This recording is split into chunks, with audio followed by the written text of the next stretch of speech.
Ooh, bring it on, bring it on.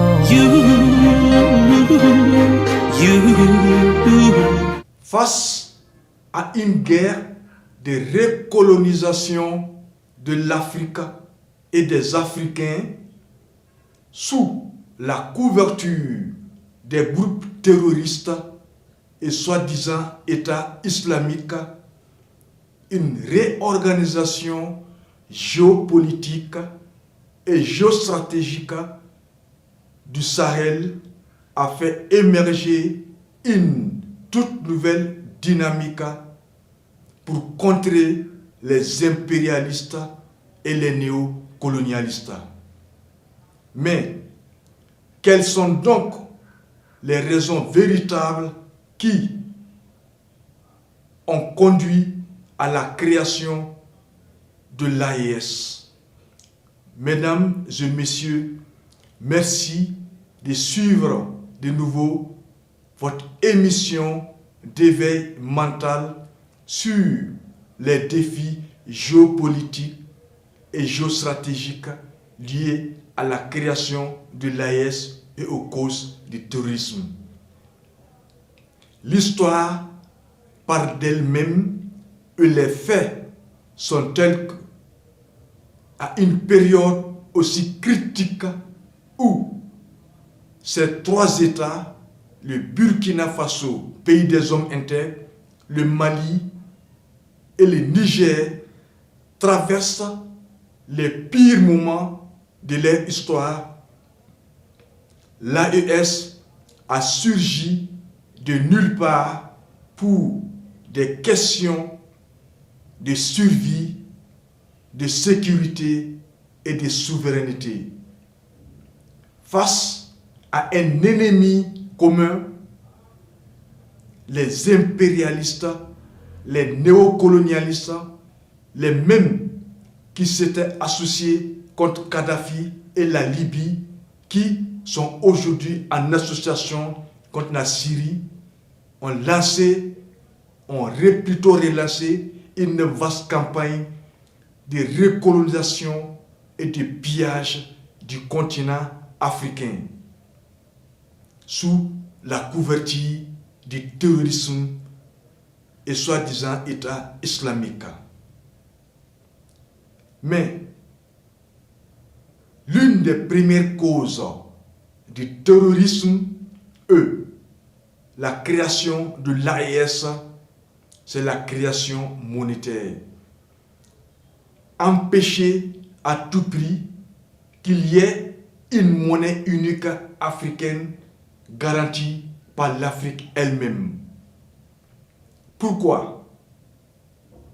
Parce que le franc CFA, en tant que monnaie coloniale, enrichit énormément les trésors publics français et continue d'appauvrir considérablement l'Afrique et les Africains dans la misère.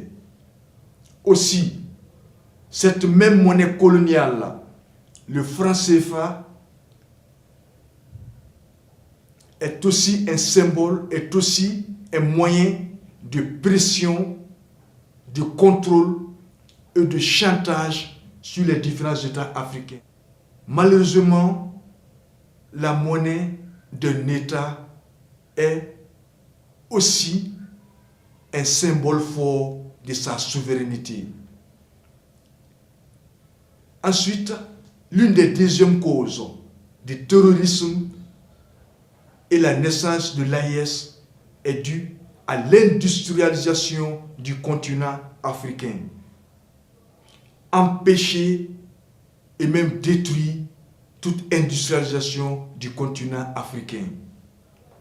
Car l'Afrique demeure le plus vaste marché pour l'écoulement des produits occidentaux et surtout le continent le plus riche en ressources stratégiques et en matières premières. Donc, toute industrialisation de l'Afrique est considérée comme une déclaration de guerre pour l'Europe et une recolonisation de l'Occident.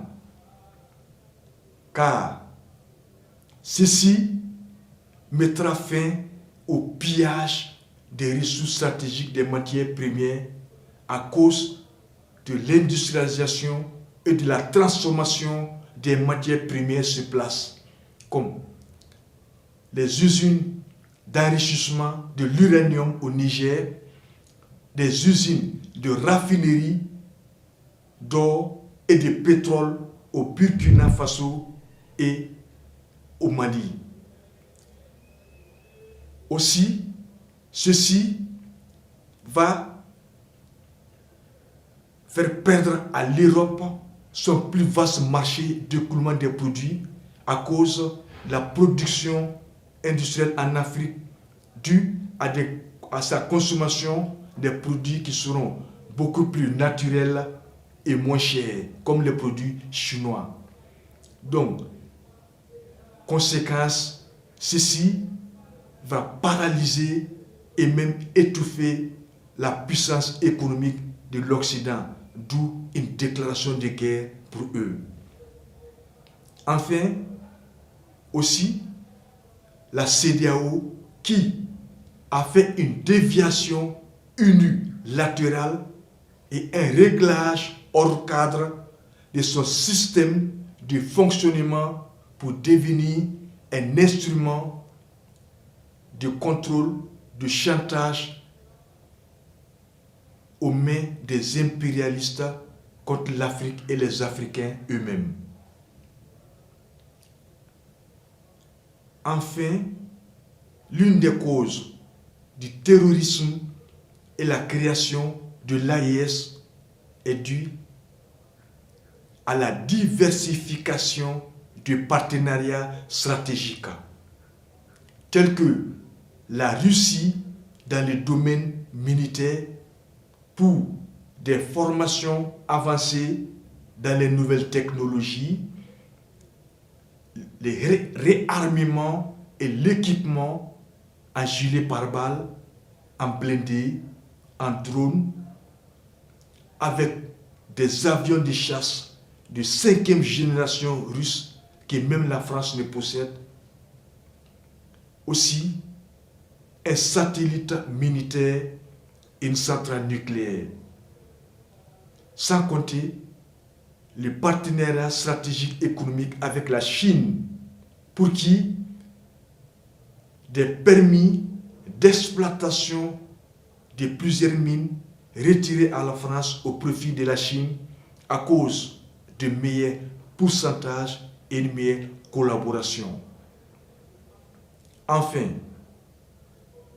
la géostratégie et la géopolitique tactique des impérialistes et des néocolonialistes, c'est de s'aimer les chaos partout en Afrique, au Burkina, au Mali, au Niger, dans tout le Sahel, sous la couverture des groupes terroristes et soi-disant islamiques, pour ensuite capitaliser sur ces chaos, comme ils le font en Libye et comme ils sont en train de le faire en Syrie.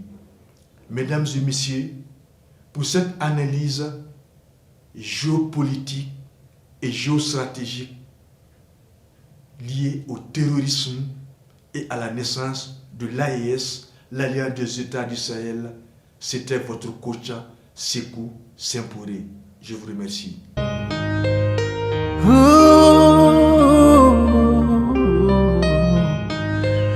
Bring it on, bring it on. You.